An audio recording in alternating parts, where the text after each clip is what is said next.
एक राज्य के राजा अपनी प्रजा का हालचाल जानने के लिए अपने राज्य में घूमने के लिए निकले और घूमते घूमते वो एक गांव में पहुंचे। राजा साहब वेशभूषा बदलकर घूम रहे थे और साथ में मंत्री को लिया हुआ था। जब राजा घूम रहे थे तो अचानक से उनके कुर्ते का एक बटन टूट गया। फिर राजा साहब ने मंत्री से कहा कि गांव में कोई दर्जी है क्या जिससे हमारे कुर्ते का बटन सिलवाया जा सके। अब दर्जी को ढूंढने के लिए गांव में पता लगाया तो गांव में एक ही दर्जी था। अब मंत्री उस दर्जी के पास पहुंचे और उस दर्जी से कहा कि मैं तुम्हें एक सीक्रेट बता रहा हूँ कि राजा साहब यहाँ घूम रहे हैं और उनके कुर्ते का एक बटन टूट गया है। तुम्हें किसी को बताए बगैर उस कुर्ते का बटन सिलना है। फिर दर्जी ने कहा कि कोई बड़ी बात नहीं है, आपका काम हो जाएगा। अब उस दर्जी को राजा साहब के सामने पेश किया गया। राजा साहब के पास पहले से ही उनके कुर्ते का बटन था, इसलिए उस दर्जी को ज्यादा मेहनत नहीं करनी पड़ी, सिर्फ धागा ही उसको सिलना था। जब कुर्ते का बटन उस दर्जी ने सिल दिया तो राजा साहब ने उससे कहा कि बताओ तुम्हें क्या चाहिए, तुम्हें कितना धन चाहिए।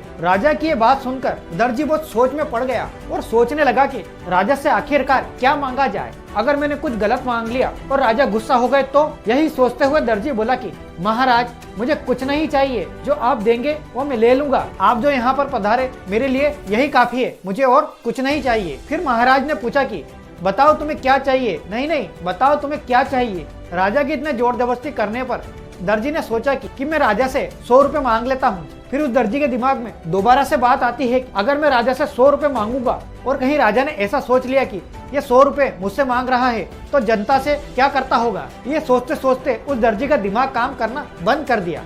उसने आखिरकार कहा कि महाराज आप जो देना चाहते हैं वो दे दीजिए, मतलब कि मुझे कुछ नहीं चाहिए, फिर भी अगर आप देना चाहते हो तो दे दीजिए। दर्जी की ये बात सुनकर अब राजा सोचने लगा कि इस दर्जी ने अब बात मुझ पर टाल दी है और राजा सोचने लगा कि अब मुझे क्या करना चाहिए। अगर इस दर्जी ने किसी को यह बात बता दी कि राजा साहब इसके घर आए थे और इसे बिना कुछ उपहार दिए ही चले गए। इसी बात को सोचते सोचते राजा ने मंत्री से कहा कि इस दर्जी को 100 स्वर्ण की मुद्राएं दे दी जाए। तो देखा दोस्तों आपने, दोस्तों इस छोटी सी कहानी से हमें सीखने को मिलता है कि देने वाला तो बहुत कुछ देना चाहता है, लेकिन हम अपनी सोच को छोटी कर लेते हैं। हम अपनी सोच को कई बार खत्म कर लेते हैं। हमें लगता है कि शायद नहीं होगा और हम रास्ता बदल लेते हैं। दोस्तों ये वीडियो अच्छा लगा हो तो प्लीज लाइक कीजिए और इस चैनल को सब्सक्राइब कीजिए।